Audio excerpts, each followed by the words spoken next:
Maxi Educa.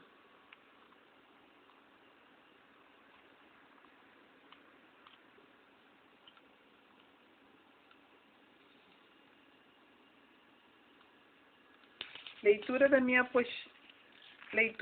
apostila digital Maxi Educa. Fundamentos da educação. Conceitos e concepções pedagógicas. Para o concurso da Prefeitura de Duque de Caxias. Conceito e concepções pedagógicas. Com efeito, entendida a pedagogia como teoria da educação, evidencia que se trata de uma teoria da prática, a teoria da prática educativa. Não podemos perder de vista, porém, que se toda pedagogia é teoria da educação, nem toda teoria da educação é pedagogia. Na verdade, o conceito de pedagogia se reporta a uma teoria que se estrutura a partir e em função da prática educativa.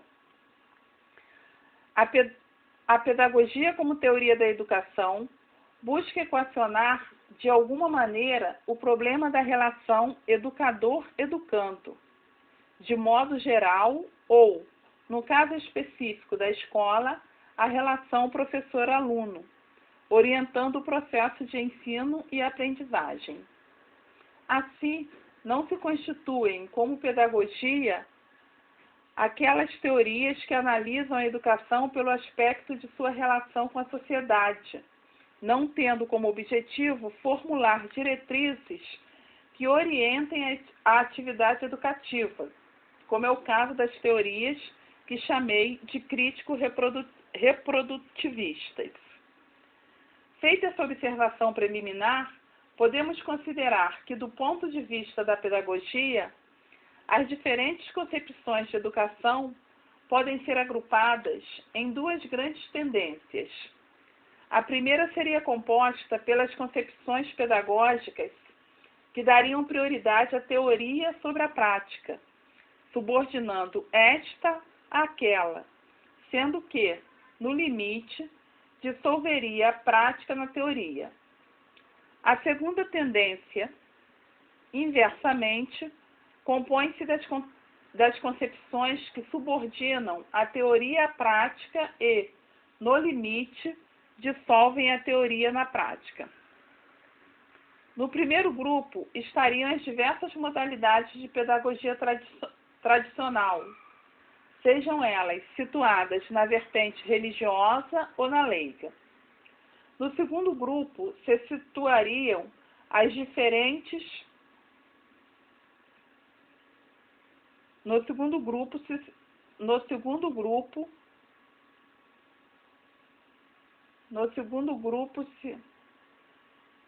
estou com muita dificuldade para ler no computador. A segunda tendência, inversamente, compõe-se das concepções que subordinam a teoria à prática e, no limite, dissolvem a teoria na prática. No primeiro grupo estariam as diversas modalidades de pedagogia tradicional, sejam elas situadas na vertente religiosa ou na leiga.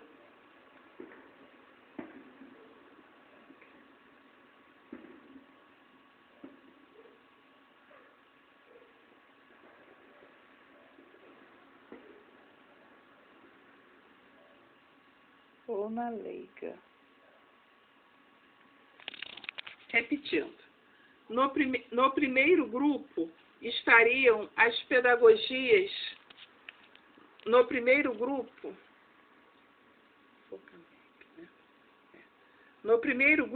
estariam as diversas modalidades de pedagogia tradicional, sejam elas situadas na vertente religiosa ou na leiga.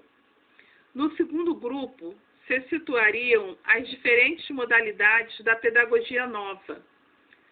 Dizendo de outro modo, poderíamos considerar que, no primeiro caso, a preocupação se centra nas teorias do ensino, enquanto que no segundo caso, a ênfase é posta nas teorias da aprendizagem. Na primeira tendência, o problema fundamental se traduzia pela pergunta como ensinar, cujas respostas consistia na tentativa de se formular métodos de ensino. Já na segunda tendência, o problema fundamental se traduz pela pergunta como aprender, o que levou à generalização do lema aprender a aprender. Em termos históricos, a primeira tendência foi dominante até o final do século XIX. A característica própria do século XX é exatamente o deslocamento para a segunda tendência, que veio a se tornar predominante, o que, entretanto, não exclui a concepção tradicional, que se contrapõe às novas correntes, disputando com elas a influência sobre a atividade educativa no interior das escolas.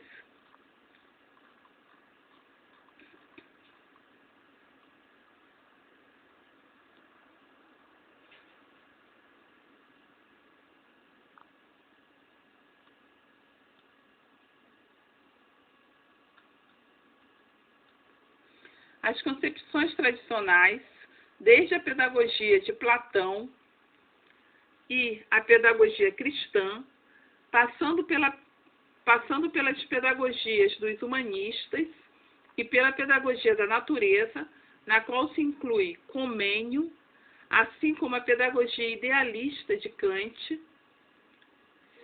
Fichte e Hegel, o humanismo racionalista, que se difundiu especialmente em consequência da Revolução Francesa, a teoria da evolução e a sistematização de Herbert Willer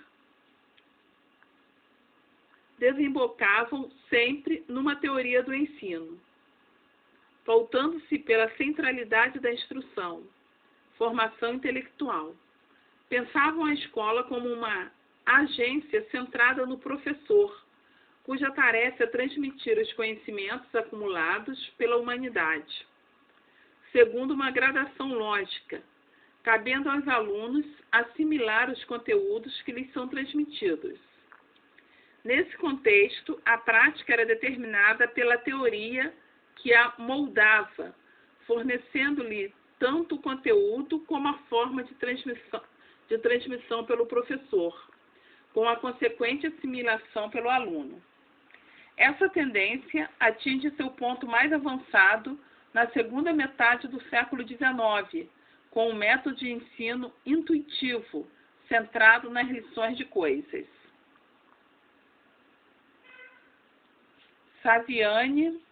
Dermeval Saviani, Concepções Pedagógicas na História da Educação Brasileira.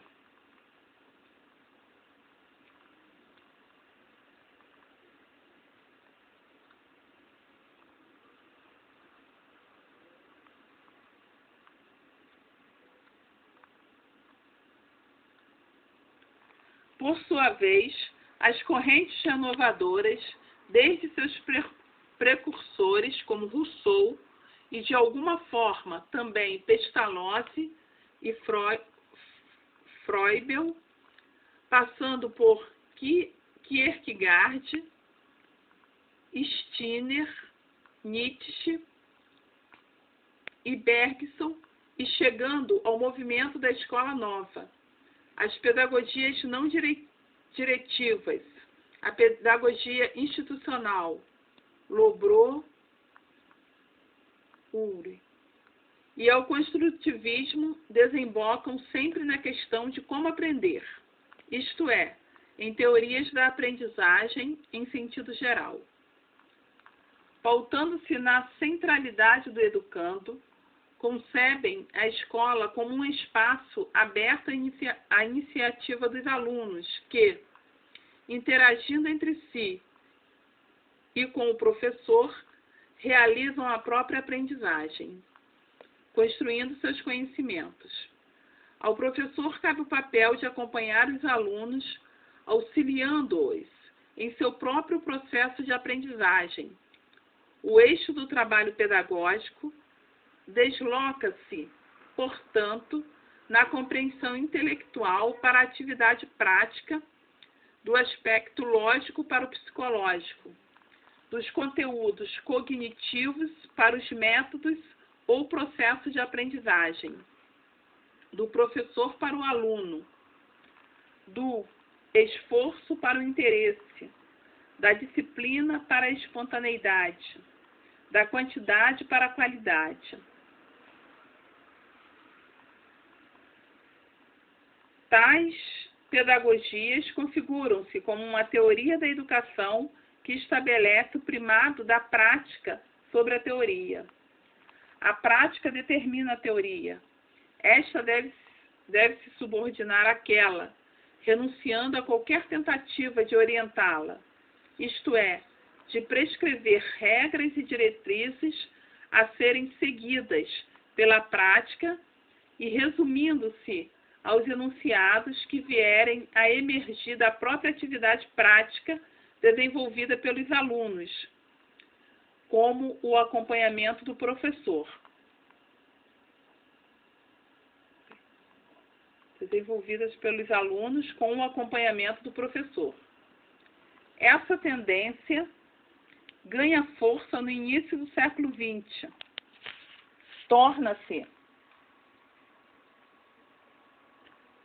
Essa tendência ganha força no início do século XX.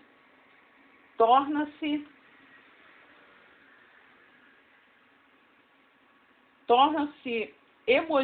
hegemônica sob a forma do movimento da Escola Nova até o início da segunda metade desse século e, diante das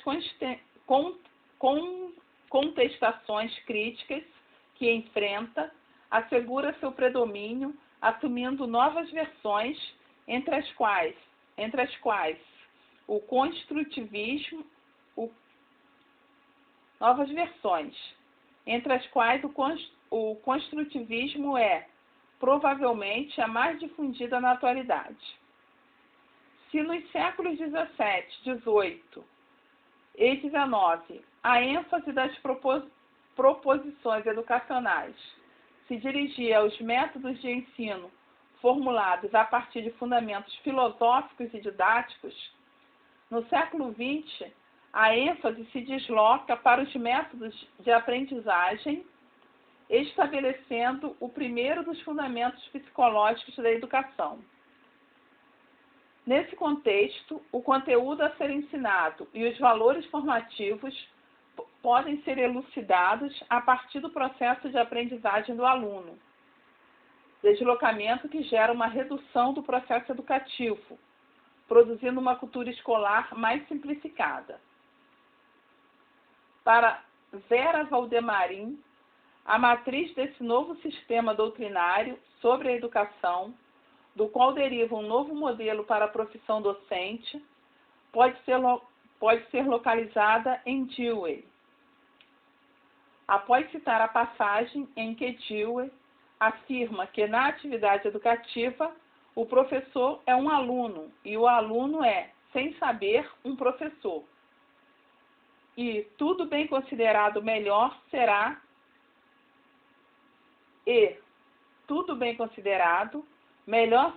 que, tanto o que dá como o que recebe a instrução, tenham o menos consciência possível de seu papel. Vera comenta: